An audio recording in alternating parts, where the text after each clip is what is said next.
Halo guys, Hot One News di sini. Apa kabar teman-teman semua? Aku berharap teman-teman dalam keadaan sehat dan berbahagia bersama keluarga tentunya di rumah. Ya, video kali ini kita akan membahas hebatnya pemerintahan Pak Jokowi. Lewat tangan Bu Sri Mulyani berhasil sitah dan kembalikan uang negara dari keluarga cendana sebesar triliunan rupiah guys. Ya, video link asli original sudah kami cantumkan di deskripsi, di mana video ini diupload oleh channel bernama Politik Nusantara dengan judul thumbnail yang demikian guys.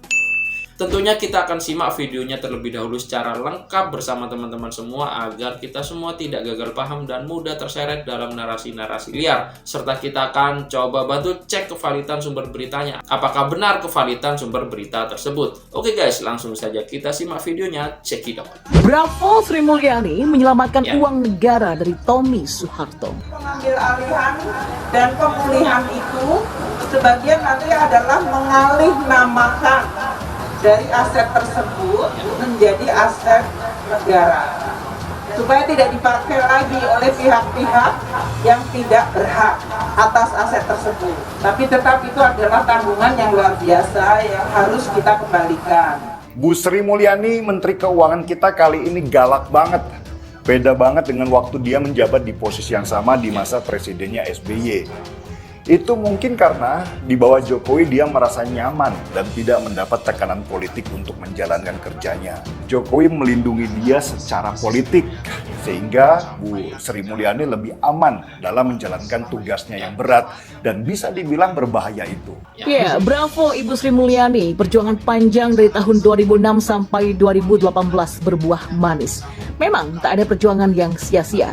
Kegigihan Sri Mulyani melawan Tommy Soeharto berakhir sudah. Tak ada lagi upaya hukum yang dapat dilakukan setelah putusan ini. Upaya putra penguasa Orde Baru Hutomo Mandala Putra atau Tommy Soeharto untuk mendapatkan kembali uangnya sebesar 1,2 triliun gagal. Mahkamah Agung menolak peninjauan kembali yang diajukan oleh PT Timor Putra Nusantara untuk mendapatkan uangnya yang disimpan di Bank Mandiri. Dari informasi di situs Sekretariat Kabinet menyebutkan penolakan PK ini terjadi untuk kedua kalinya terhadap putusan PK perkara 118 di Pengadilan Negeri Jakarta Utara. Hakim yang memutus itu adalah Sunarto, Panji Widakdo, dan Syarifuddin. Kepala Biro Advokasi Sekretariat Jenderal Kementerian Keuangan Tio Serepina Siahaan mengatakan kemenangan itu sudah lewat proses pembuktian dan argumentasi hukum yang kuat. Dalam putusan ini, Menteri Keuangan Sri Mulyani punya hak tagih atas uang sebesar 1,2 triliun rupiah. Ya, dengan putusan ini, PT TPN juga tidak lagi punya kesempatan untuk melakukan upaya hukum lainnya terhadap utang PT TPN, kata Tio. Dalam pemberitaan disebutkan perusahaan otomotif milik Tommy itu awalnya dituduh menunggak pajak bea masuk impor mobil.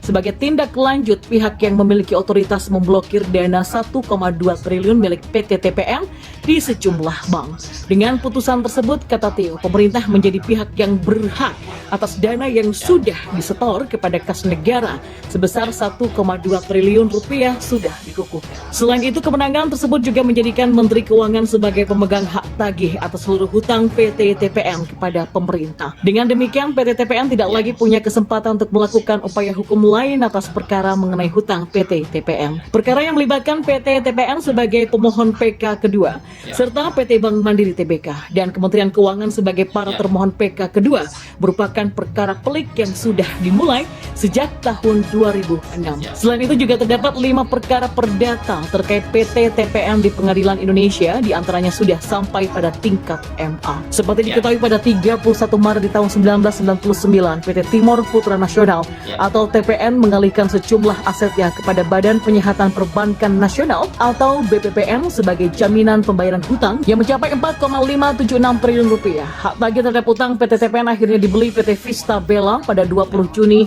2003 senilai 512 miliar rupiah atau 11% dari total nilai hutang. Dan sesuai dengan ketentuan, mestinya si pembeli yakni PT Vista Bella tak boleh ada keterkaitan langsung atau tak langsung antara perusahaan itu dan grup Humpus atau pemiliknya. Kalau ternyata ada hubungannya dalam waktu 14 hari, mereka harus membayar semua sisa hutangnya. Ya, oke guys, itu tadi ya videonya. Setelah kita simak dengan seksama dari awal sampai dengan akhir, di sini membahas tentang keberanian sosok Bu Sri Mulyani. Dibilang ini adalah tindakan yang sangat-sangat berani ketika Bu Sri Mulyani ini dengan gagahnya menyita sebagian besar aset yang dimiliki oleh keluarga cendana guys. dimana kita tahu bahwasanya kekuatan keluarga cendana ini sangat-sangatlah disegani ya. Bahkan sosok Tommy Soeharto ini pernah terlibat kasus pembunuhan hakim yang memvonis dia dikala saat itu Pak Harto yang menjadi presiden ya guys ya. Ya oke, setelah kita simak, kita coba akan cek kevalidan sumber berita tersebut. Saya menemukan bahwasanya sumber berita tersebut benar adanya dan ditulis oleh Sewot dengan judul narasi yang demikian. Bravo, Sri Mulyani menyelamatkan uang negara dari Tommy Soeharto. Dan saya akan coba bacakan beberapa penggal artikel yang ditulis oleh Sewot. Dilansir dari Sewot, bravo Ibu Sri Mulyani, perjuangan panjang dari tahun 2006 sampai tahun 2018 berbuah manis. Tak ada perjuangan yang sia-sia. Kegigihan Sri Mulyani melawan Tommy Soeharto berakhir sudah. Tak ada lagi upaya hukum yang dapat dilakukan setelah putusan ini. Jadi Bu Sri Mulyani benar-benar sudah memenangkan mendapatkan kembali uang negara sebesar 1,2 triliun guys.